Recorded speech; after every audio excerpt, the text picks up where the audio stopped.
Price the Lord. Maranatha God's grace ministries மக்களை, தேவஜனங்களை, கர்த்தருடைய பெரிதான கிருபையால் நமது வேதாகம பயணம் இனிதே தொடர்கிறது. நாம் இன்று 2 அரசர்கள் 13 முதல் 18 வரை தியானிக்க இருக்கிறோம். இன்றைய தலைப்பு 2 அரசர்கள் கர்த்தரை மறந்த அரசர்கள். இன்றைய தலைப்பு 2 அரசர்கள் கர்த்தரை மறந்த அரசர்கள். எல்லாரும் நல்லா இருக்கீங்களா? கிறிஸ்து இயேசுவுக்குள் அனைவரும் நலமாக வாழ்வீர்கள் என நம்புகிறேன். அதற்காக தேவனை ஸ்துதிக்கிறேன். தொடர்ந்து உங்கள் அனைவருக்காகவும் ஜெபிக்கிறேன். முதலில் நாம் தேவனை ஆராதிப்போம்.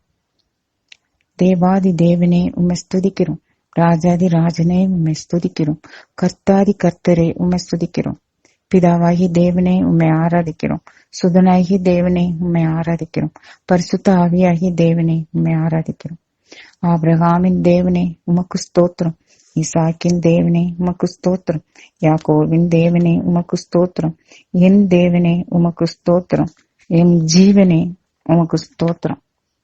ஜெபம். ஆண்டவராகி கர்த்தரே, இந்த அருமையான நேரத்தை தேவரீர் எங்களுக்கு தந்தமைக்காக உமக்கு நன்றி செலுத்துகிறோம். ஆண்டவரே, இதோ திருப்பாடுகளின் காலத்தில் கடந்து சென்று கொண்டிருக்கிறோம். இதோ உயிர்த்தெழுதல் அண்மையில் உள்ளது. ஆண்டவரே, நாங்களும் எங்களுடைய அன்றாட பாடுகளை தேவனோடு இணைந்து இயேசுவின் திருப்பாடுகளோடு ஒன்றித்து பாடுபட அருள்தாரும். பாவத்திற்கும் சாபத்திற்கும் தீய குணங்களுக்கும் தீய சிந்தனைகளுக்கும் அவரோடு இறக்க அருள்தாரும். நல்ல புண்ணிய வாழ்விற்கும் புது வாழ்விற்கும் தேவ அன்பு பிறர் அன்பு நிறைந்த நல்லதொரு வாழ்விற்கு அவரோடு உயிர்க்க அருள்தாரும். அன்பு தெய்வமே, காலம் கடைசி காலமாக இருக்கிறதே. தேவனே, இருளின் ஆதிக்கங்கள், துரைத்தனங்கள், அந்தகார வல்லமைகள், பஞ்சம், கொள்ளை நோய், போர் இவற்றால் ஆபத்து உண்டு என்றீரே சுவாமி. அதனால் எப்பொழுதும் ஜெபித்து விழிப்பாயிருங்கள் என்றீரே. ஸ்தோத்திரம். அதனால் நாங்கள் உமது கிருபையால் எப்போதும் ஜெபத்தில் நிலைத்திருக்க அருள்தார். ஆண்டவராகிய கர்த்தரே, நாங்கள் இந்த தேவ வார்த்தையை கவனமுடன் கேட்டு விசுவசித்து அதன்படி வாழ அருள் கூர்ந்தருள். ஆண்டவராகிய கர்த்தரே, கிருபை கூர்ந்தருள். வார்த்தையானவரே வழிகாட்டு. வார்த்தையான இறைவனை ஒளியூட்டும். தூய ஆவியானவரே வழிநடத்து. பரிசுத்த தேவதாயி எங்களோடு உடன்பார். ஆண்டவரே பேசும், உம்மடியான் கேட்கிறேன். ஆண்டவரே பேசும், உம்மடியார்கள் கேட்கிறோம். இந்த மன்றாட்டுகளை எல்லாம் எங்கள் ஆண்டவராகிய இயேசு கிறிஸ்துவின் பரிசுத்த திரு நாமத்தினாலே உம்மிடம் ஏறடிக்கிறோம். நல்ல பிதாவே, ஆமென். கொஞ்சம் நம்ம 2 அரசர்கள் 13 முதல் பார்க்கிறோம். யூதா அரசன், அதாவது இஸ்ரவேல்ல இப்போ யார ஆள்றா அப்படின்னு சொன்னா, ஏகூவின் மகன் யோவகாசு. ஏகுவின் மகன் யோவகாசு சமாரியாவில் இருந்து கொண்டு இஸ்ரேல் நாட்டை 17 ஆண்டுகள் ஆட்சி செய்கிறார். இது வந்து எரபாவாம் அந்த அரசன் அந்த பாவ வழியிலேயே இவரும் நடக்கிறார். எனவே ஆண்டவருக்கு இஸ்ரேல் மீது சினம் மூழ்கிறது. ஆண்டவர் கோவப்படுறார். சீரியா மன்னன் அசாவேலின் கையிலும் அசாவேலின் மகன் பனாதாத்தின் கையிலும் நீண்ட நாள் ஆண்டவர் இவங்களை விட்டுறார். இஸ்ரேலுக்கு அப்புறம் அவங்க ரொம்ப நசுக்கப்படுறாங்க. அதை ரொம்ப கஷ்டப்படுறத பார்த்துட்டு ஆண்டவர் மனம் இறங்கி இஸ்ரேலுக்கு ஒரு மீட்பரை தர்றாரு. அப்ப இஸ்ரேல் வந்து சீரியன் பிடியினின்று விடுதலை அடைந்தது. ஆனாலும் அதுக்கப்புறம் கூட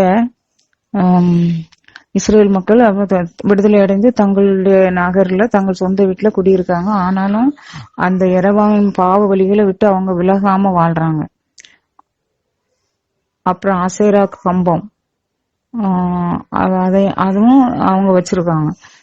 அப்புறம் சமாரியாவில் இன்னும் நின்றுட்டு இருக்குது அப்படின்னு சொல்லியிருக்கு பைபிள்ல. அதே மாதிரி அவங்க எவ்வளவு தூரம் நசுக்கப்பட்டாங்கன்னா, அந்த எதிரி அரசன் இவங்களை சீரியா மன்னன் அவங்கள எப்படி அழித்து போரடிக்கும் தளத்து தூசி போல ஆக்கியிருந்தான். அதனால அவங்ககிட்ட இந்த போரிடுவதற்கு குதிரைகள் கூட கொஞ்சம் தான் இருந்துச்சு. 50 குதிரை வீரரும் 10 தேர்களும் 10,000 காலாட்படைகளுமே மிஞ்சி இருந்தது. அப்போ அதுக்கப்புறம் அந்த அரசன் யோவாகாசு தன் இறந்து போறாரு. அதுக்கப்புறம் தன் மூதாதையருடன் அவரு சமாரியாவுல அடக்கம் செய்யப்படுறாரு. அப்புறம் இஸ்ரேல் அரசன் யோவாசு அப்படின்னு, அதாவது யோ யோவாகாசின் மகன் யோவாசு இஸ்ரேல் நாட்டில் அரசனாகி சமாரியாவில் இருந்துவிட்டு 16 ஆண்டுகள் ஆட்சி செய்யறாரு. ஆண்டவருடைய பார்வையில் தீயதை தான் செய்யறாரு, நல்லதே செய்யல. அதுக்கப்புறம் அவரும் இறந்து அடக்கம் செய்யப்படுறாரு. அடுத்தது இந்த நேரத்துல எலிசா நோயினால வாதைப்பட்டு சாக கிடக்குறாரு. என்ன பாருங்க, ஒரு பெரிய தீர்க்க தரிசி அவரே என்ன செய்யறாரு, நோயினால வாதைப்பட்டு சாக கிடக்குறாரு. அப்போ உலகத்துல பிறந்தா நம்ம இறக்கும் முன்னாடியே கர்த்தர் எந்த பாடுகளின் வழியாக, எந்த நோய், எந்த பாடுகள் வழியாக நாம போறதுக்கு கர்த்தருக்கு சித்தமோ அதை நம்ம தாழ்ச்சியோடும் நம்ம பொறுமையோடும் நம்ம ஏத்துக்கிட்டு அப்புறம் கர்த்தர்கிட்ட போய் சேரணும்.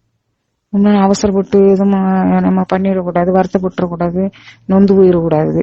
நம்ம கர்த்தர் மேல நம்பிக்கையோட நம்ம வாழ்ந்து மறிக்கணும் முடியல. அப்போதான் நம்ம கடவுள்கிட்ட ஒரு நாள் போய் சேரும். அப்போ அதுக்கப்புறம் நித்தியமான வாழ்வு நமக்கு காத்திருக்கு. பாருங்க, எலிசா பெரிய இறைவாக்கினார், எவ்வளவு பெரிய இறைவாக்கினார். அவரே நோயினால் வாதைப்பட்டு சாக கிடந்த பொழுது அப்படின்னு வேதம் சொல்லுது. இப்போ இந்த இஸ்ரேலுடைய அரசன் யோவாசு அவர்கிட்ட போய் அவரை போய் பார்க்க போறான்.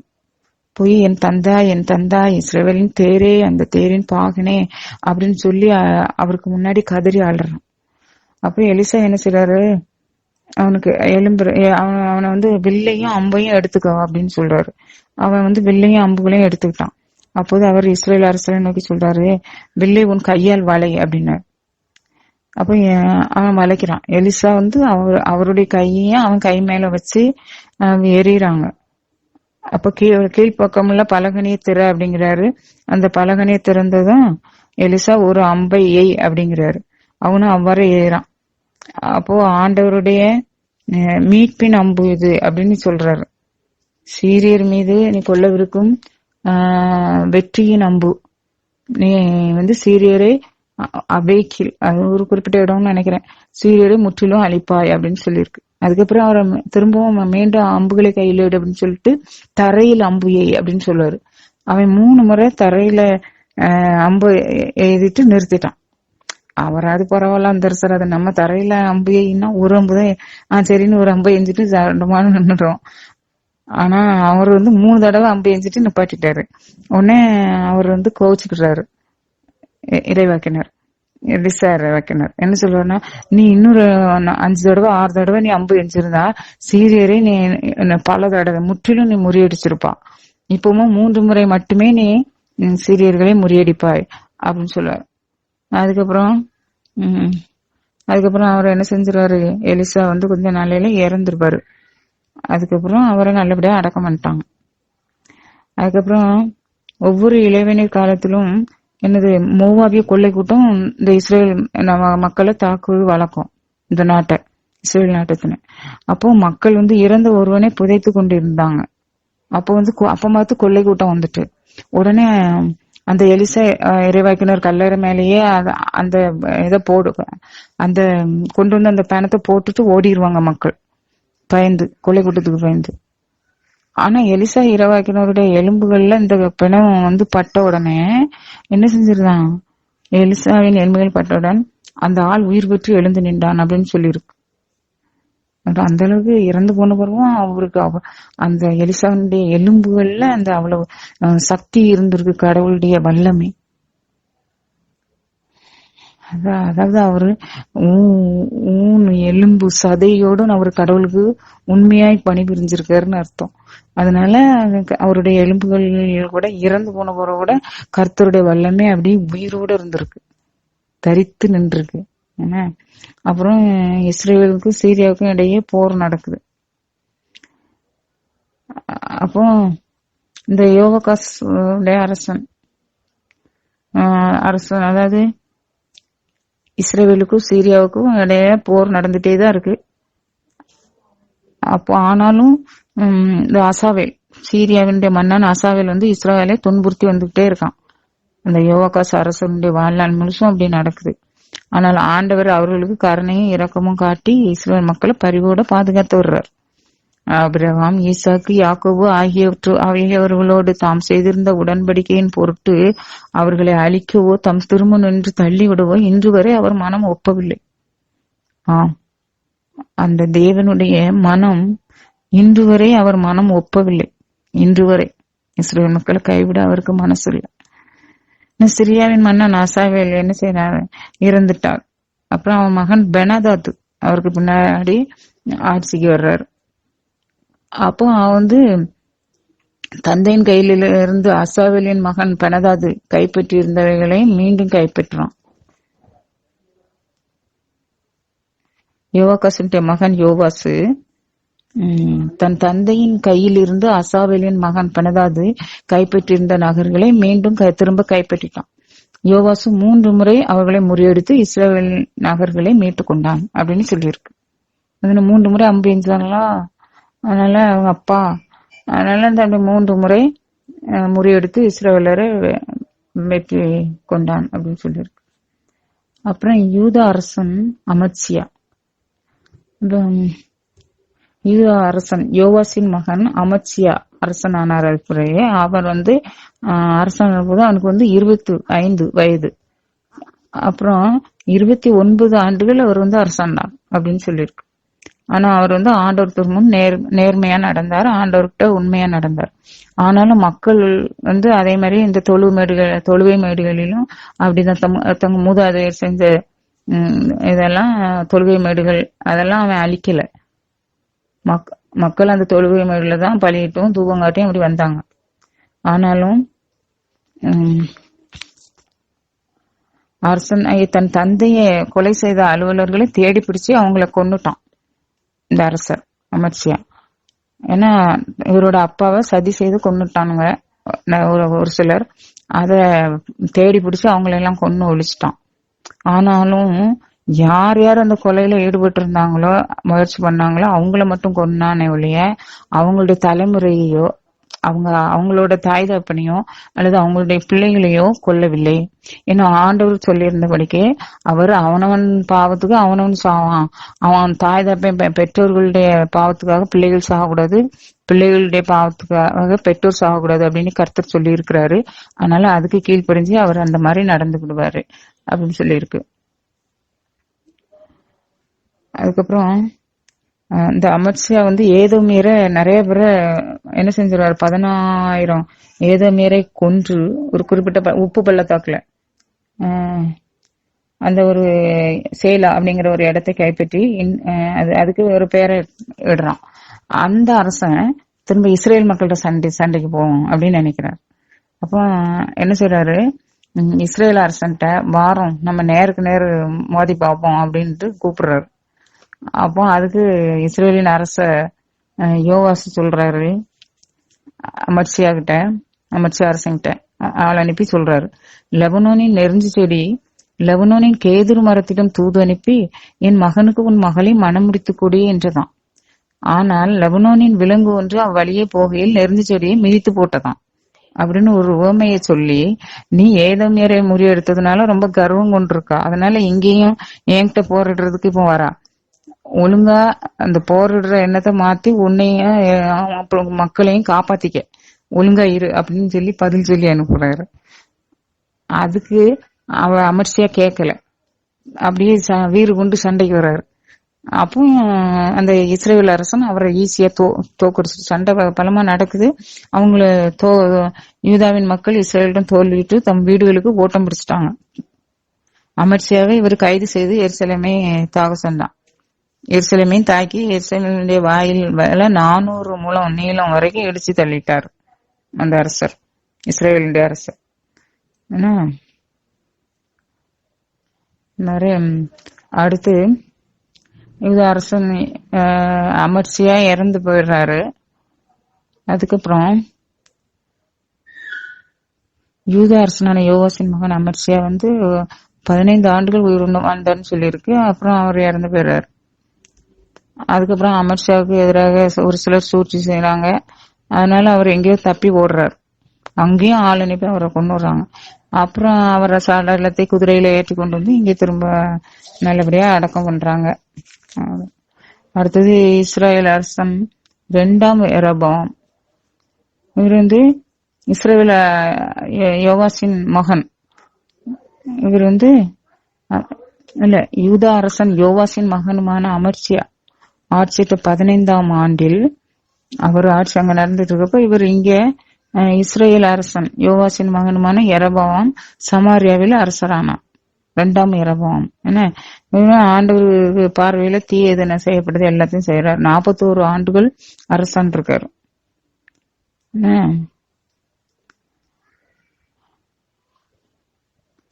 அதுக்கப்புறம் இந்த பாவ பலியில இந்த தீய செயல்களையும் செய்திருக்காரு. அதுக்கப்புறம் இஸ்ரவேலின் கடவுளான ஆண்டவர் இறைவாக்கினர் யோனாவின் மூலம் உரைத்த வாக்குப்படியே யெரொபெயாம் இந்த குறிப்பிட்ட இடங்கள் இஸ்ரேல் நிலப்பகுதிகள் எல்லாத்தையும் மீண்டும் இணைத்து கொண்டான் அப்படின்னு சொல்லியிருக்கு. அதுக்கப்புறம் யூதா அரசன் அசரியா. யூதா அரசன் அமர்சியாவின் மகனுமான அசரியாங்கிறவரு அரசாட்சிக்கு வர்றாரு இப்போ எங்க யூதாவில். அப்போ அவன் ஆட்சியிட்ட பொழுது அவருக்கு வயது 16. 52 வருஷம் அவர் வந்து எருசலேம்ல ஆட்சி செஞ்சிருக்கிறாரு யூதா அரசர். அப்போ அவர் வந்து தன் தந்தை செய்தது போலவே நல்லா நேர்மையா நடந்துக்கிட்டாரு கடவுள் முன்னாடி.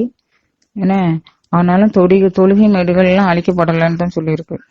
இன்னும் மக்கள் தொழுகை மேடுகள்ல தூக்கம் காட்டிட்டு அப்படித்தான் இருக்காங்க. அதுக்கப்புறம் அவர் காலத்துல அவர் இறந்து போறாரு. அடுத்து யெரொபெயாமின் மகன் சக்கரியா அப்படிங்கிற ஒரு அரசு ஆட்சிக்கு வர்றாரு. அவர் 6 மாசம் தான் ஆண்டார் அப்படின்னு சொல்லியிருக்கு. அதுக்கப்புறம் 3 தலைமுறை ஏகுவின் தலைமுறை உன் மைந்தர் 4 தலைமுறைகளுக்கு இஸ்ரேல் அரியணையில் வீட்டிருக்காரு அப்படின்னு சொன்ன மாதிரி ஏகுவின் கடவுள் சொன்ன வாக்குப்படியே ஏகுவின் மகன் அப்படின்னு 4 தலைமுறைக்கு ஏகுவின் தலைமுறை ஆட்சிக்கு வந்திருக்கு.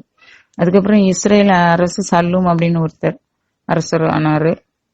அவர் வந்து 1 மாசம்தான் இருந்தாரு. உடனே அவரை மெனகேம் அப்படிங்கிற ஒருத்தன் கொன்னுட்டான். சமாரியாவுக்கு வந்து அவரை கொன்னுட்டு அவன் அரசன் ஆயிட்டான். அவரை அரசன் ஆகி 10 ஆண்டுகள் ஆட்சி செய்யறான். அப்படி ஆட்சி செய்து அவன் வந்து இந்த யெரொபெயாமின் பாவத்து வழியை விட்டு விலகல. அப்படிதான் இது பண்ணிட்டான். அவ்வளவு நல்ல கடவுளுக்கு பிரியமாவும் நடக்கல. அடுத்தது இஸ்ரவேலின் அரசன் பெக்கேக்கியா அப்படின்னு ஒரு அரசர். அவரும் கொஞ்ச நாள் ஆண்டாரு. சமரியாவில் 2 ஆண்டுகள் 2 ஆண்டு தான் ஆட்சி புரிந்தார். அதுக்கப்புறம் அடுத்து இஸ்ரவேல் அரசன் பெக்கா அப்படின்னு ஒருத்தர் ஆட்சி வந்தாரு. அவர் 20 வருஷம் ஆட்சி புரிகிறாரு. அப்புறம் யூதா அரசன் யோத்தாம். அவர் வந்து 25 அவர் வந்து அரசான போது வயசு 25. 16 ஆண்டுகள் ஆட்சி செய்தார் அப்படின்னு சொல்லியிருக்கு. அடுத்து இஸ்லாம் வந்து யூதா அரசன் ஆகாசு அப்படிங்கிறவரு அரசாள்றாரு. அவன் வந்து என்ன பண்றாரு அப்படின்னு சொன்னா இஸ்ரேலுடைய பார்வையில ஆண்டவர் விரட்டி அடித்த வேற்றினத்தாரின் அருவருப்பான வழக்கத்தின்படி அவர் வந்து தன் மகனை தீயிலிட்டு பலியாக்கினான் அப்படின்னு சொல்லியிருக்கு. அதுக்கப்புறம் அவர் வந்து அவரோட அப்புறம் அசிரிய மன்னன் இவர்கிட்ட வந்து படையெடுத்து வர்றாரு. அப்போ ஆகாச அசிரிய மன்னனுக்கு தூது அனுப்பி சொல்றாரு, நான் உன் பணியாளன், மகன் நேர் புறப்பட்டு வந்து இந்த அசிரியன்ஸ் வந்து என்ன முற்றுகையிட்டிருக்கும் சீரியா மன்னன் கையில் நின்றும் இஸ்ரேல் அரசன் கையில் நின்றும் விடுவிக்கணும் அப்படின்ட்டு கேக்குறான்.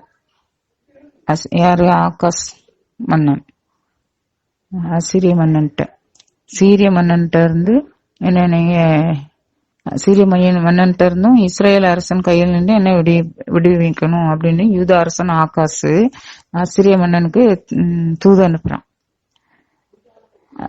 அப்புறம் அதுக்காக ஆகாசு ஆண்டவரின் இல்லத்தில் இல்லத்திலும் அரண்மனை கருவூலத்திலும் இருந்த பொன் வெள்ளி இதெல்லாத்தையும் எடுத்து அந்த அசிரிய மன்னனுக்கு அன்பளிப்பாக அனுப்பி வைத்தான். அங்கதான் இருக்கு, வேற எல்லாம் காலி ஆயிட்டு. ஆனா ஆலயத்துல இருந்தெல்லாம் எடுத்து அனுப்பியாச்சு. அசிரிய மன்னன் அதற்கு இணங்கி தமஸ்குவை கைப்பற்றி அதில் குடிமக்களை நாடு கடத்திட்டான். இப்ப அந்த அரசனை சந்திக்கிறதுக்காக, அசிரிய மன்னனை சந்திக்கிறதுக்காக இந்த ஆகாசு அந்த தமஸ்கு போறாரு. அப்போ அங்க ஒரு பலிபீடத்தை பாக்குறாரு. அதன் வரைபடத்தையும் அதன் கட்டமைப்பு எல்லாத்தையும் குரு உரியாவுக்கு அனுப்பி வைக்கிறார்.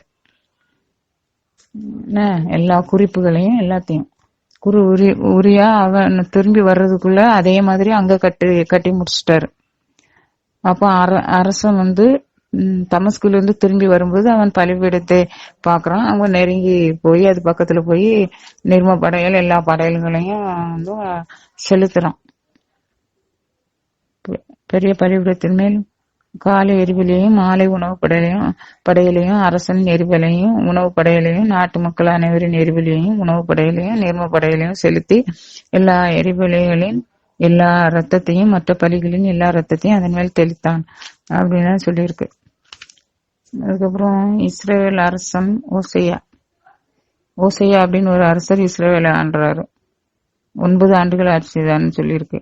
அவரும் ஆண்டவருடைய பார்வையில தீயதான் செய்யறாரு. ஆனா முன்னால உள்ள மத்த அரசர்களை மாதிரி அவ்வளவு தீவனா இல்லை அப்படின்னு சொல்லியிருக்கு. அதுக்கப்புறம் சமாரியாவின் வீழ்ச்சி.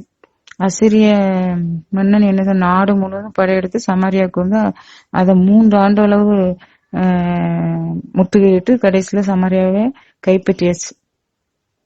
அப்புறம் இஸ்ரேலரை அசிரியாவுக்கு நாடு கடத்திட்டான். ஏன்னா இஸ்ரேல் மக்கள் கடவுளுடைய பார்வைக்கு தீமையானது செய்யறாங்க. எவ்வளவோ சொல்லியாச்சு, கேட்கல. எத்தனையோ இறைவாக்கினர்கள் மூலம் எவ்வளவோ சொல்லியாச்சு. இஸ்ரேல் மக்கள் கடவுளாகிய ஆண்டோருக்கு எதிராக, பைபிள்ல இருக்கிறது அப்படியே வாசிக்கிறேன். இஸ்ரேல் மக்கள் கடவுளாகிய ஆண்டோருக்கு எதிராக தகாதனவற்றை மறைவாய் செய்தனர். மேலும் காவல் மாடம் முதல் அரண்சூழ் கோட்டை வரை எல்லா நகர்களிலும் தங்களுக்கு தொழுகை மேடுகளை அமைத்துக் கொண்டனர். உயர் குன்றுகளிலும் பசுமையான மரங்களின் அடியிலும் நடுகற்களையும் அசைரா கம்பங்களையும் அமைத்துக் கொண்டனர். அங்கு அவர்கள் தூவங்காட்டி அம்மேடுகள் அனைத்திலும் ஆண்டவர் அவர்கள் முன்னிலையிலிருந்து விரட்சி அடித்த வேற்றினத்தாறு போல தீயனை புரிந்து ஆண்டவருக்கு எரிச்சல் ஊட்டினார் அப்படின்னு போட்டிருக்கு. அதனால ஆண்டவர் அவங்களை கைவிட்டாரு. உடனே இவங்கள எதிரிகள் கைப்பற்றியாச்சு. சமாரியா வீழ்ச்சி அடைஞ்சது, எருசலேம் வீழ்ச்சி அடைந்தது. அங்குள்ள மக்கள் எல்லாம் நாடு கடத்தி அவன் நாட்டுக்கு கொண்டு போயிட்டான். இங்க உள்ள மக்கள் பாருங்க, அவர்கள் 2 கன்றுகளை தங்களுக்கான வார்த்து கொண்டு அசரா கம்பம் நிறுத்தி இப்படி எல்லாம் பண்ணிருக்காங்க. அதெல்லாம் நம்ம வாசித்துட்டோம். அப்படியே திரும்ப சொல்லியிருக்கு. அதனால இந்த அரசனால என்ன செய்யறான், இஸ்ரேலர் தமது சொந்த நாட்டிலிருந்து அசீரியாவுக்கு நாடு கடத்தப்பட்டு இன்று வரை அங்கேயே வசிக்கின்றனர் அப்படின்னு சொல்லியிருக்கு. அதுக்கப்புறம் அசிரியர் இஸ்ரேல்ல குடியேறுதல். அப்ப இந்த இஸ்ரேல்ல நிறைய இடம் சும்மா இடக்கல, அந்த இடத்துக்கு அசிரிய மக்களை கொண்டு இங்க குடியேற்றுறாங்க அந்த அரசன். அப்படி குடியேற்றியாச்சும் அரசன் அவன் கைப்பற்றிட்டான்ல, அதனால அவன் அவனோட மக்களை இங்க கொண்டு குடியேற்றுறான். ஆனா இங்க அந்த மக்கள் மக்களுக்கு நம்முடைய தேவனை வழிபடும் முறை, வாழும் முறை ஒன்னும் தெரியாதுல்ல. அவங்க மனம் போல வாழ்ந்தாங்களா, அதனால கர்த்தருக்கு சினம் உண்டாயிற்று. அதனால கர்த்தர் சிங்கங்களை ஏவி விட்டாரு. உடனே அது நிறைய பேர் கொன்னுட்டு, அப்ப இந்த செய்தி அந்த அரசனுக்கு போகுது. அப்ப அங்க உள்ளவங்க சொல்றாங்க, அங்க உள்ள தேவன் ரொம்ப வழிபடும் முறை அதெல்லாம் வேற தனியா இருக்கு. அங்க உள்ள தேவனை கடவுளை அப்படிப்பட்ட முறைகள்ல தான் வணங்கணும். அதனால அப்படி இல்லைன்னா எங்களுக்கு அதெல்லாம் தெரியாது. அதனாலதான் இப்படி ஆயிப்போச்சு. அதனால நீங்க இங்க அதை கத்து கொடுக்க ஒருத்தரங்க அனுப்புங்க அவங்க மக்களை. அப்போ அவர் கத்து கொடுப்பாரு. அப்போ அதன்படி வாழ்வாங்க அப்படின்னு சொல்லியிருக்கு. உடனே அந்த அரசன் என்ன பண்றான், அசிரிய மன்னன் ஒரு குருவை ஒருத்தரை அங்க அனுப்பியாச்சு. அசிரிய மன்னன் அது என்ன சொல்லி அனுப்பியிருக்கு, நீ அவர்களுக்கு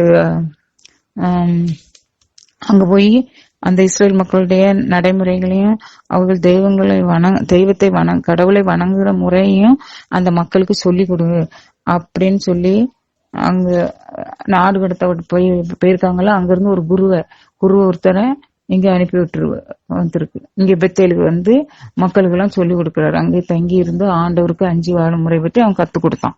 அந்த குரு அப்படி எல்லாருக்கும் கத்து கொடுக்கிறாரு. அசிரிய மன்னன் அப்படி அனுப்புறான். அப்ப அதை கத்து கொடுத்தனே அதே மாதிரி வாழ்றாங்க. அதே மாதிரி அந்த வழிபாடு முறையை கடைபிடித்து ஆண்டவரை வழிபட்டு வர்றாங்க. ஆனாலும் இன்று வரை தங்கள் முன்னைய பழக்கத்தை அவங்க விடல. என்ன அவர்களுக்கு ஆண்டவர் என்ன சொல்லியிருக்காரு, அவர்கள் ஆண்டவர்கள்ட்ட அவங்க அச்சம் கொள்ளவும் இல்ல, ஆண்டவர்கிட்ட பயமும் இல்ல அவங்களுக்கு. ஏன்னா அவங்க ஆண்டவரையும் வணங்கிட்டு மத்த எல்லா தெய்வங்களையும் வணங்கி வழிபட்டாங்க. ஆனா அந்த குரு உங்களுக்கு சொல்லி கொடுக்குறாரு, ஆண்டவர் என்ன சொல்லியிருக்காரு கர்த்தர்னு. ஏன்னா நீங்க வேறு தெய்வத்துக்கு பலியிட வேண்டாம், அவங்களை வழியிட வேண்டாம் அப்படின்லாம் சொல்லியிருக்காருல. உங்களை பேராற்றலோடும் ஓங்கிய புயத்தோடும் பலத்த கரத்தோடும் என்ன செங்கடலை பிளந்து வழிதிருந்து உங்களை எகிப்திலிருந்து மீட்டு கொண்டு வந்த அந்த தேவனை தான் நீங்க வணங்கணும், வேற வணங்கக்கூடாது, வேற தெய்வங்களும் உங்களுக்கு கிடையாது, அப்புறம் இப்படி இந்த முறையில வணங்கணும். இதெல்லாம் அந்த குரு இந்த மக்களுக்கு சொல்லி கொடுத்தாங்க. இங்க புதிதா குடியேறின அந்த மக்களுக்கு. ஆனாலும் அவங்க ஆண்டவருக்கு உண்மையா பயந்து நடக்கவும் இல்ல, ஆண்டவரையும் வழிபட்டாங்க, மீதி எல்லாத்தையும் வழிபட்டாங்க. அதனால அப்படி வாழ்ந்தாங்க. இன்னைக்கும் அதே மாதிரியே செய்துட்டு வர்றாங்க. வேற்றினத்தார் அதுக்கெல்லாம் செவி கொடாமல் அவர்களது முன்னைய வழக்கத்தின்படியே செய்து வந்தனர். அவர்கள் ஆண்டவரை வழிபட்டு வந்த போதிலும் அவர்கள் அந்நிய தெய்வங்களையும் சிலைகளையும் வணங்கி வந்தனர். அப்படி இன்னைக்கு வரைக்கும் அவங்களும் அவங்க பிள்ளைங்களும் அவங்க பேர பிள்ளைங்களும் அப்படிதான் நடக்கிறாங்க அப்படின்னு சொல்லி. அடுத்தது யூதா அரசன் எசேக்கியா. ஆகாசின் மகன் எசேக்கியா யூதாவின் அரசனான. அப்போது அவருக்கு வயது 25.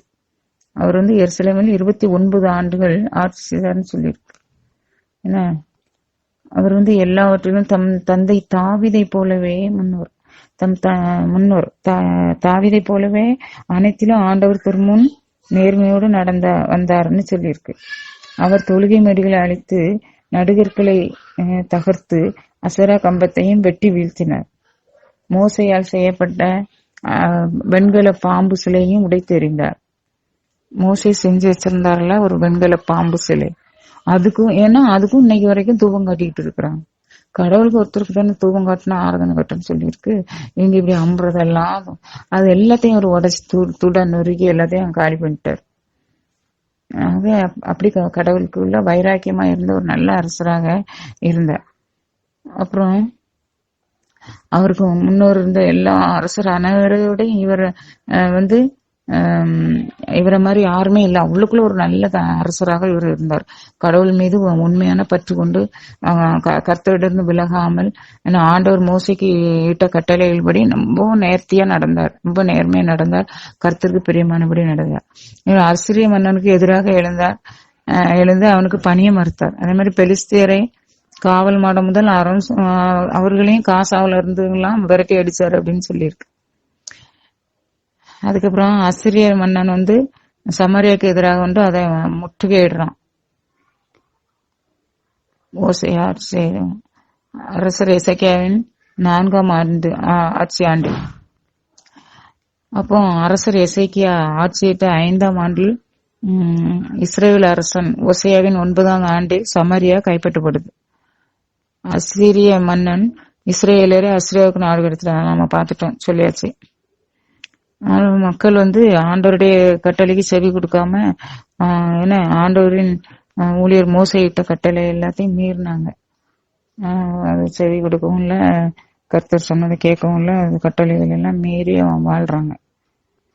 இப்ப எசேக்கியா ஆட்சியிட்ட 14ஆம் ஆண்டுல அசிரிய மன்னன் சனகெரிபு யூதாவில் இருந்த நகர்கள் அனைத்தையும் முற்றுகையிட்டு கைப்பற்றினான்.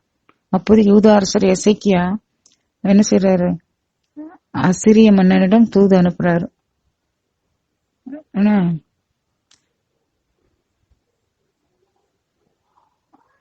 தூது அனுப்பி நான் பாவம் செஞ்சுட்டேன், எனவே என்னை விட்டு திரும்பி செல்லும், நீர் கேட்பதை நான் தந்து விடுறேன் அப்படின்னு சொல்றாரு. அப்படியே அவர் என்ன நிறைய ஆசிரியர் மன்னன் என்ன சொல்றான், இசைக்கியாவை 12,000 கிலோகிராம் வெள்ளி, 1200 கிலோகிராம் பொண்ணும் நீ செலுத்தணும் அப்படிலாம் சொல்லி இருக்காரு. உடனே அதை எல்லாத்தையும் அவர் செலுத்திட்டாரு. இங்க இருந்து இப்படி கோயில்ல அரண்மனையில அங்கங்க இருந்த கருவூலங்கள்ல காணப்பட்டது வெள்ளி எல்லாத்தையும் எடுத்து கொடுத்தாச்சு. அதுக்கப்புறம் இசைக்கியா ஆண்டோட இல்ல கதவுகள்ல பதித்திருந்த பொன் தகடுகள் எல்லாத்தையும் கலட்டி எல்லாத்தையும் எடுத்து அந்த ஆசிரிய மன்னனுக்கு கொடுத்தாச்சு. ஆனாலும் அந்த ஆசிரிய மன்னன் என்ன செய்யறான், இன்னும் படையெடுத்தான் வரான். இப்படின்னு பாருங்க, ரப்சாக்கை அப்படிங்கிற அவனுடைய படத்தளபதி ஒருத்தர பெரும் படையோட எருசலேமுக்கு அனுப்பி வைக்கிறான். அரசர் எசேக்கியாவுக்கு எதிராக அனுப்புறான். அவர்கள் புறப்பட்டு எருசலேம் அடைறாங்க.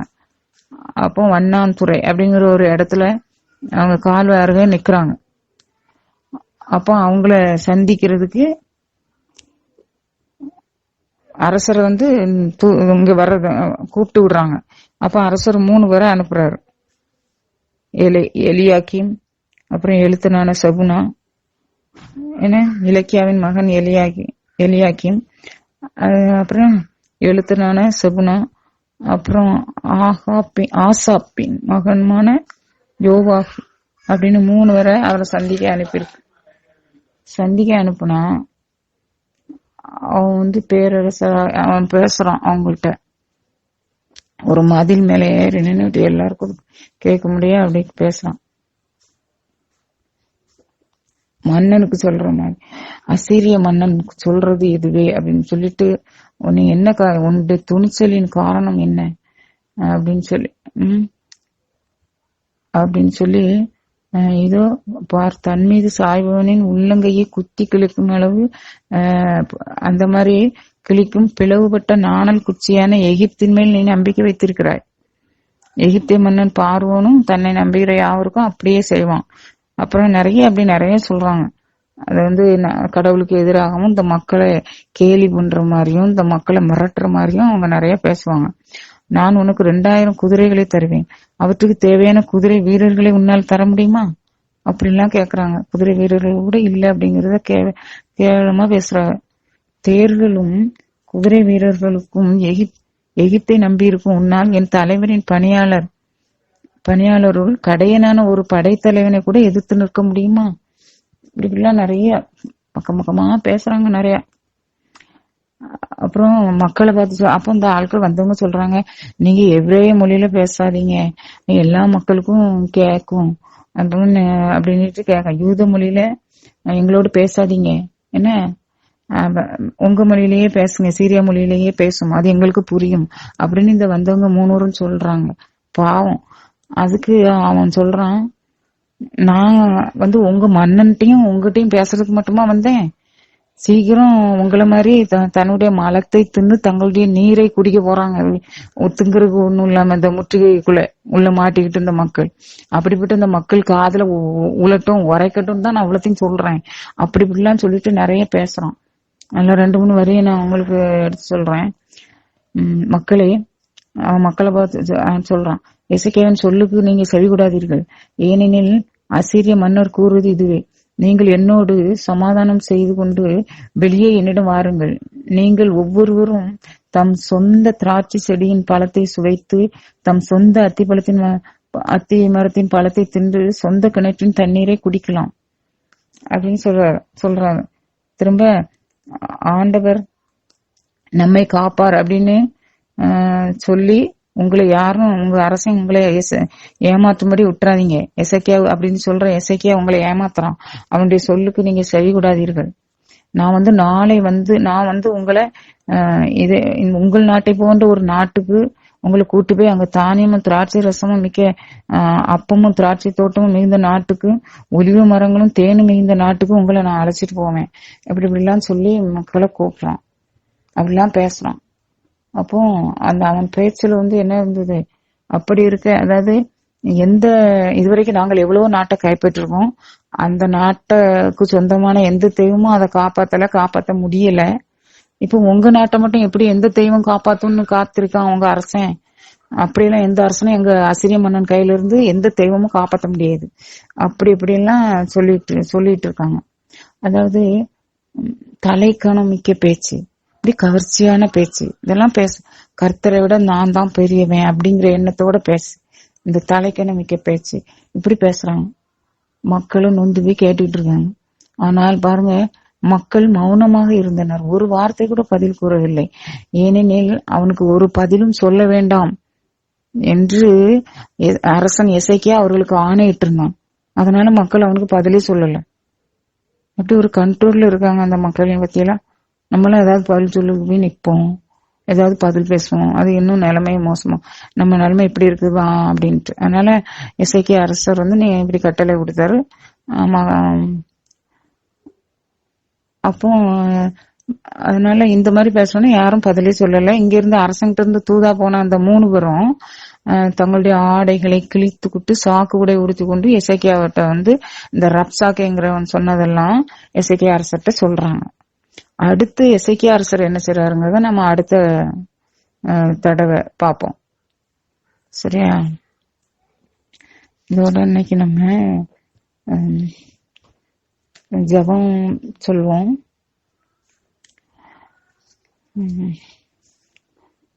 ஆண்டவராகிய கர்த்தரே, இந்த அருமையான நேரத்தை தேவரீர் எங்களுக்கு தந்தமைக்காக உமக்கு நன்றி செலுத்துகிறோம். ஆண்டவரே, இதோ திருப்பாடுகளின் காலத்தில் கடந்து சென்று கொண்டிருக்கிறோம்.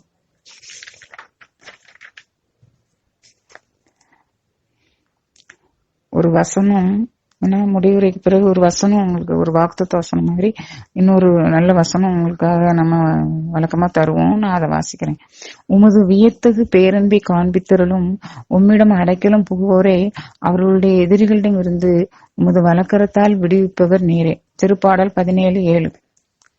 உமது வியத்தகு பேரன்பை காண்பித்தருளும் உம்மிடம் அடைக்கலம் புகுவோரே, அவர்களுடைய எதிரிகளிடம் இருந்து உமது வலக்கரத்தால் விடுவிப்பவர் நீரே.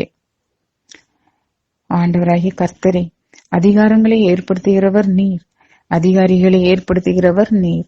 தேவனே, நீரே உமது சித்தப்படி அதிகாரிகளையும் ராஜாக்களையும் நியமிக்கின்றீர்.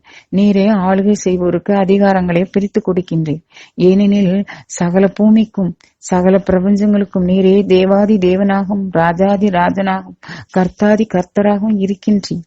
எனவே நாங்கள் இதனை உணர்ந்து எங்கள் தேவரீர் ஏற்படுத்திய எங்கள் அதிகாரிகளுக்கும் அதிகாரங்களுக்கும் கீழ்ப்படிந்து நடப்போமாக. ஆண்டவராகிய கர்த்தரே, அன்று இஸ்ரவேல் மக்களுக்கு அவர்கள் கேட்டபடியே தேவரீர் அன்போடு ராஜாக்களை ஏற்படுத்தி கொடுத்தீர். நன்றி தேவனே. இந்த ராஜாக்களோ தாங்கள் அதிகாரத்தை பெற்றபின் செல்வமும் செல்வாக்கும் அவர்களை செருக்கு கொள்ள வைத்ததினால் அவர்கள் நிலை பிறழ்ந்து பாதை விலகி தேவனை மறந்து அந்நிய தெய்வங்கள் பாகால்களின் பின்னே சென்றார்கள். தாங்களும் கெட்டு மக்களையும் கெட்டு போக செய்தார்கள். அதிகார போதையே அவர்கள் கண்ணை மறைத்தது. அகம்பாவம் கொண்டு சகோதரர்களையே சண்டைக்கு இழுத்தார்கள். ஆணவம் கொண்டார்கள். தேவனை மறந்தார்கள். அமத்சியா அரசரும் எசேக்கியா ராஜாவும் மட்டுமே தேவனுக்கு பயந்து நேர்மையாக நடந்தார்கள் என்று வேதம் கூறுகிறது. இவ்வாறு அவர்கள் தேவனுக்கு பயந்து நடந்ததால் அவரது அருளையும் ஆசிரையும் அமைதியையும் நீடிய வாழ்வையும் பெற்றுக்கொண்டார்கள். கர்த்தாவே, நாங்களும் எங்கள் வாழ்வில் சுகம், பலம், பாக்கியங்கள், அதிகாரங்களை தரும்போது நாங்கள் தாழ்ச்சியுடனும் தெய்வ பயத்துடனும் பிறரன்போடும் நடந்து கொள்ள அருள் கூர்ந்தருள். தேவனே, உமக்கு பிரியமில்லாத வழிகளிலிருந்து எங்களை காப்பாற்று. உமக்கு பிரியமாய் நடக்க எங்களுக்கு கற்றுத்தார். உமது அன்பை என்னாலும் மறவாதிருக்க எங்களுக்கு அருள் கூர்ந்தருளும். தகப்பனே, பிள்ளைகள் அனைவரும் உமது கிருபையால் நல்ல உடல் நலத்துடனும் ஆரோக்கியத்துடனும் தேர்வுகளை நல்ல முறையில் எழுத வரம் தாரும். உமது கிருபையை தாரும். 10ஆம் வகுப்பு 12ஆம் வகுப்பு எழுதும் மாணவர்களை விசேஷமாக ஆசீர்வதித்தருளும். உமது பலம் தாரும். குதிரை யுத்த நாளுக்கு ஆயத்தமாக்கப்படும், ஜெயமோ கர்த்தரால் வரும் என்று வேதம் சொல்கிறதே. தகப்பனே, ஜெயம் தாரும். உமது எல்லா குழந்தைகளுக்கும் ஜெயம் தாரும். வெற்றியை அளித்தரும். நல்ல மதிப்பெண்களை கட்டளையிட்டு அவர்களை ஆசீர்வதித்தரும். தேவனே, எங்கள் குடும்பத்தை காப்பாற்றும். எங்கள் ஊரை காப்பாற்றும். எங்கள் தமிழ்நாட்டை காப்பாற்றும். எங்கள் தேசத்தை காப்பாற்றும். உமது உயிர்ப்பின் பலனை எங்கள் எல்லோருக்கும் தந்துரணும். இந்த மன்றாட்டுகளை எல்லாம் எங்கள் ஆண்டவராகிய இயேசு கிறிஸ்துவின் பரிசுத்த திருநாமத்தினாலே உம்மிடம் ஏறடிக்கிறோம் நல்ல பிதாவே, ஆமென். வாக்குத்தத்த வசனம். உமது கண்ணின் மணியென என்னை காத்தருளும், உம்முடைய சிறகுகளின் நிழலில் என்னை மூடிக்கொள்ளும். என்னை ஒளிக்க தேடும் பொல்லாரிடமிருந்தும் என்னை சூழ்ந்து கொண்ட எதிரிகளிடமிருந்தும் என்னை மறைத்துக் கொள்ளும். திருப்பாடல் 17:8. உமது கண்ணின் மணியென என்னை காத்தருளும், உம்முடைய சிறகுகளின் நிழலில் என்னை மூடிக்கொள்ளும். என்னை ஒளிக்க தேடும் பொல்லாரிடமிருந்தும் என்னை சூழ்ந்து கொண்ட எதிரிகளிடமிருந்தும் என்னை மறைத்துக் கொள்ளும். இயேசுவே ஆண்டவர், இயேசுவே ஆண்டவர். மாரநாதா, மாரநாதா. ஆண்டவராகிய இயேசுவே வாரும். உங்கள் சிந்தனைக்கு ஒரு சில விஷயங்களை சொல்லலாம்னு நினைக்கிறேன். அதாவது பகை நம்மளை நிறைய பேரு நம்மளை சுத்தி வீட்லயோ குடும்பத்திலயோ வேலை செய்யற இடத்துலயோ சொசைட்டி சமூகத்திலயோ நம்மளை எதிர்ப்பவங்க ஒரு சிலர் இருக்கதான் செய்வாங்க. ஏன்னா அது சின்ன வயசுல கூட ஒண்ணும் தெரியாது, பெரிய ஆளாக வளர வளர பதவி பட்டம் என்ன போட்டி பொறாமை இதெல்லாம் நம்மளை சுத்தி வளரதான் செய்யுது. அதனால ஒரு சில பகை நாம விரும்பாமலே நாம வளர்க்காமலே நம்ம சுத்தி வளர்ந்துரும். சில நேரங்களில் நம்மளை சோதிப்பதற்காக கூட அவற்றை பயன்படுத்துவார் கர்த்தர். அதனால அந்த பகையை வளரும் போது நாம எச்சரிக்கையாக தான் இருக்கணும். ஏன்னா பகையை கண்டு அஞ்சுகிறீர்களா? சிலர் வன்கண், பொறாமை, புறங்கூறுதல், பில்லி சூனியம், மந்திரவாதம் இவற்றால் நமக்கு எதிராக செயல்படுவார்கள். முதலில் அவர்களை தவிர்த்து, நான் என்னை பொறுத்த மட்டும் முதலில் அப்படிப்பட்டவர்களை தவிர்த்து ஓடினேன். கர்த்தர் என்னிடம் சொன்னார், நீ அவர்களை கண்டு கலங்கினால் நான் உன்னை கலங்கடிப்பேன் என்றார். ஸ்ட்ரிக்டா சொல்லிட்டாரு. நீ யாருக்கும் பயப்பட வேண்டியது இல்லை. ஏன்னா அதனால எப்போதும் நான் சொல்வேன், இஸ்ரேலுக்கு விரோதமான மந்திரவாதம் இல்லை, எப்ராஹிமுக்கு விரோதமான பில்லி சூனியம் இல்லை அப்படின்னு ஒரு வசனம் இல்லை. யாக்கோபுக்கு விரோதமான மந்திரவாதம் இல்லை, இஸ்ரேலுக்கு விரோதமான குறிச்செல்லுதலும் இல்லை. கரெக்ட், அந்த வசனம் அதுதான் நான் அடிக்கடி சொல்லுவேன். அது சொல்லும்போது எனக்கு நல்லா இருக்கும், ஒரு பலம் கிடைச்ச மாதிரி இருக்கும். அதனால கர்த்தர் அப்படியே சொல்லுவேன் அந்த மாதிரி பயப்படுற நேரத்துல எல்லாம். ஆனா கர்த்தர் பயப்படுறதே வெறுக்கிறார். கர்த்தர் பயப்படுறத அருவருப்பா நினைக்கிறாரு. ஏன்னா அவர் ஒரு பலம் வாய்ந்த பராக்கிரமசாலியை போல தம்முடைய பிள்ளைங்கள்ட்ட பின்னாடி அவங்க கூட இருக்கிறாரு. பின்னாடி அப்படி ஒரு பெரிய பலசாலியா அவர் நிக்கிற தக்கன நாம பயந்தோம்னா அவரை கோலன்னு நினைக்கிறோம்னு அர்த்தம் இல்லையா? அதனால அவர் ஒரு வலிமை வாய்ந்த பெரிய போர் வீரனை போல ஓங்கிய புயமும் பலத்த கரமும் கொண்ட கர்த்தர் நம்ம அருகில இருக்கிறாரு. அதனால தைரியமா பயப்படாம எல்லா சூழ்நிலையும் நம்ம எதிர்கொள்ளணும். கர்த்தருக்கு சோத்திரம் சொல்லிடணும். ரொம்ப பயமா இருந்தோம் அப்போ எல்லாம் போயிடும். அதனால நம்ம பயப்படுறத கர்த்தர் வெறுக்கிறாரு. அதனாலதான் கர்த்தர் இப்படி சொன்னாரு என்கிட்ட. அதனால சில சமயம் பதிலுக்கு ஏதாவது செய்யணும்னு எனக்கு மனசு வேகம் எடுக்கும். காரி துப்புவோமா, கல்லை தூக்கி எறிவோமா, நம்மை தூற்றி கொண்டும் அதே சமயம் நம்மையே துரத்தி கொண்டும் அலைகிறது இது அப்படின்னு ஒரு சிலரை பார்க்கும்போது அப்போ ஆனால் பயம் என்ன தெரியுமா? நாம் எதையாவது செய்து அது கர்த்தருக்கு பிடிக்காமல் போய்விடக் கூடாதே, அந்த பயத்துல எல்லாத்தையும் அடக்கிடுறது. அதனால் கர்த்தர் நம்மை முறைச்சு பார்க்க அல்லது கோபமாக பார்க்க வாய்ப்பாகி விடக்கூடாதே அப்படின்னு பயம், அந்த பயம். அதனால் கண் காது ஐம்புலன்களையும் மூடிக்கொண்டு ஓடு என ஓடியே போய் விடுகிறேன். அதனால் தேவனிடம் வேண்டுகிறேன். அப்படி சமயங்கள்ல எப்படி வேண்டும் தெரியுமா? இப்பதான் ரொம்ப வருஷத்துக்கு பிறகு இதான காலத்துல வயது ஆண்டவர்கிட்ட இப்படி சமயங்கள்ல நான் இப்ப வேண்டாம், ஆண்டவர் கத்து கொடுத்துருக்காரு. அதனால நான் இப்ப இப்படிதான் ஜெபிப்பேன். எப்படி தெரியுமா? தேவனே, என் பகை நான் உம்மை பகைத்து விட செய்து விடாதபடி என்னை காப்பாற்றும் என்று. அதுக்குதான் எனக்கு பயம். இப்ப எந்த பயத்தை கண்டும் எனக்கு பயம் கிடையாது, பகையை கண்டும் பயம் கிடையாது, எதை கண்டா எனக்கு பயம் கிடையாது. ஆனா இந்த பயம்தான் அப்படின்னு நான் தேவனே, என் பகை நான் உம்மை பகைத்து விட செய்து விடாதபடி என்னை காப்பாற்றும் என்று நான் இப்பெல்லாம் வேண்டிக்கிடுவேன். என்ன அடுத்தது துன்பங்கள். இதே மாதிரிதான் துன்பங்கள் துரத்தாத மனுஷர் யார்? பகை துரத்து, அதே மாதிரி துன்பங்களும் துரத்தும். உடல் நலமின்மை, வறுமை, ஏக்கம், உறவு சிக்கல், வேதனை, மன அழுத்தம், மனபாரம், வலி, இல்லாமை, இயலாமை என எவ்வளவோ துன்பங்கள் நம்மை துரத்துகின்றன, துரத்தத்தான் செய்கின்றன. ஏன்னா குழந்தையாக இருந்தபோது நான்லாம் எப்படி வேண்டுவேன்னா துன்பங்கள், கஷ்டங்கள், கால்ல புண்ணு, காய்ச்சல் எல்லாம் வரும்ல, எப்படி ஏதாவது துன்பம் வரும்போது ஏசப்பா காப்பாத்துங்க, ஏசப்பா காப்பாத்துங்க அப்படின்னு சொல்லுவேன். சற்று வளர்ந்ததுன்னு சொல்லுவேன், ஏசப்பா உங்களுக்கே ஒப்புடுகிறேன் அப்படின்னு சொல்லுவேன் என் கஷ்டங்களை. இன்னும் சற்று வளர்ந்ததும் சொல்லுவேன், ஏசப்பா தாங்கும் சக்தி தாங்கப்பா அப்படின்னு வேண்டினேன். இன்னும் கொஞ்சம் நல்லா வளர்ந்ததும் ஏசப்பாவின் திருப்பாடுகளோடு ஒன்றித்து தந்தை கடவுளுக்கு ஒப்புடுகிறேன் அப்படின்னு சொல்லுவேன். எந்த கஷ்டம், எந்த மனவேதனை, எந்த பிரச்சனைனாலும் எந்த வேதனை கஷ்டம்னாலும் ஏசப்பாவின் திருப்பாடுகளோடு ஒன்றித்து தந்தை கடவுளுக்கு ஒப்புடுகிறேன் அப்படி இப்படின்னு சொல்லுவேன். தந்தை கடவுளுக்கு ஒப்புடுகிறேன்னு சொல்லுவேன்.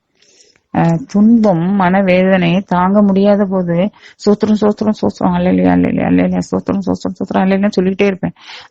கண்ணீர் வடிஞ்சாலும் மனசு ரொம்ப நெஞ்சு அடைச்சிக்கிட்டாலும் கூட நம்ம இப்ப சொல்லிட்டே இருக்கலாம் அந்த நேரம் கூட. அப்போ நல்ல மனசு லேசாகும், எவ்வளவோ ஃப்ரீயாகும். உடனடியா, ஏன்னா உடனடி இன்ஸ்டன்ட் மாத்திர மாதிரி இன்ஸ்டன்ட் உடனே இது சொல்லும்போது அதான் சோத்திரம் அல்லையா சொல்லிட்டே இருங்க, அப்படியே மனசு அவ்வளவு லகுவாகும். மனசு திடப்படுகிறது. தாங்குற மனசு அதான் பிரச்சனை பெரிய விஷயம் இல்ல, தாங்குற மனசுதான் பெரிய விஷயம். அதான் அது கொடுக்கும் அந்த சோஸ்திரப்பலி.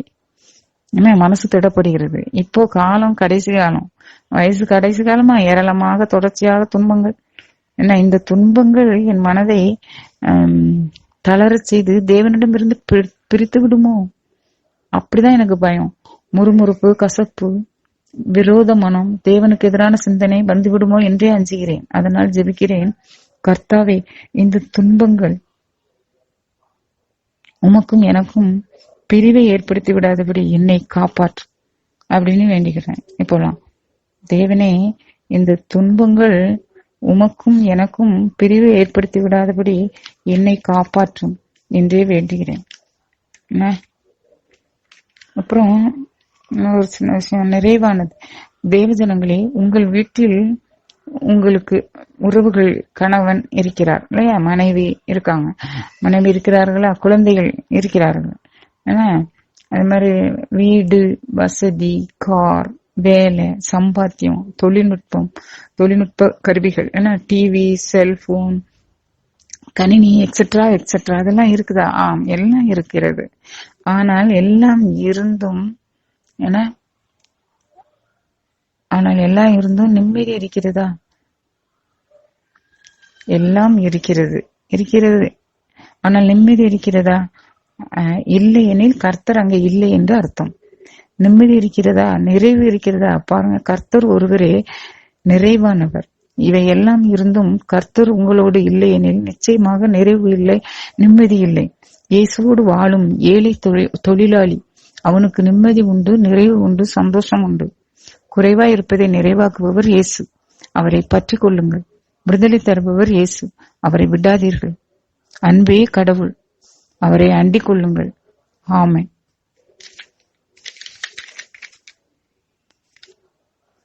சிரித்து மகிழுங்கள் தலைப்புல. நாம் எப்போதும் நம் பகைவர்களை தான் அதிகம் நினைத்து கொண்டிருக்கிறோம். அப்படி பேசிட்டான், எப்படி பேசலாம், நாம் சரியா பதில் கொடுக்கலையோ, இன்னும் எப்படி பதில் கொடுக்கலாம், இரவும் பகலும் தூங்கும் போதும் விழித்திருக்கும் போதும் ஏன் ஜெபிக்கும் போதும் இவர்களே நம் கண்முன் வந்து நிற்கிறார்கள். ஏசியவர், பேசியவர், பணத்தை பறித்தவர், ஏமாற்றியவர், அவதூறு பேசியவர், புகார் செய்தவர், கேலி செய்தவர், இவர்களே நம் கண்முன்னே எப்போது நிற்கிறார்கள். உண்மையா இல்லையா? நமக்கு அன்புள்ள தேவன் ஒருவர் உண்டே. அவர் தந்த அன்பு, அவர் காட்டிய கருணை, அவர் தந்த கொடைகள், அவர் தந்த உறவுகள், அவர் தந்த சந்தோஷங்கள், அவரால் சாதித்த சாதனைகள், சமயத்தில் உதவிய நண்பர்கள், ஆபத்தில் காப்பாற்றிய அருட்கரங்கள், மனவேதனை நேரத்தில் அரவணைத்த தேவ அன்பு, இவற்றை நினைத்து பாருங்கள். நினைத்து பார்க்க மாட்டீர்களா? இவற்றை நினைத்து பாருங்கள், நினைத்து மகிழுங்கள், நினைத்து நன்றி கூறுங்கள், சிரித்து மகிழுங்கள். இதற்கெல்லாம் நேரம் வேண்டாமோ? அன்புக்குரியவரை நினைக்க நேரமின்றி நம்மை பகைத்தவர்களையே நினைப்பது சரியோ?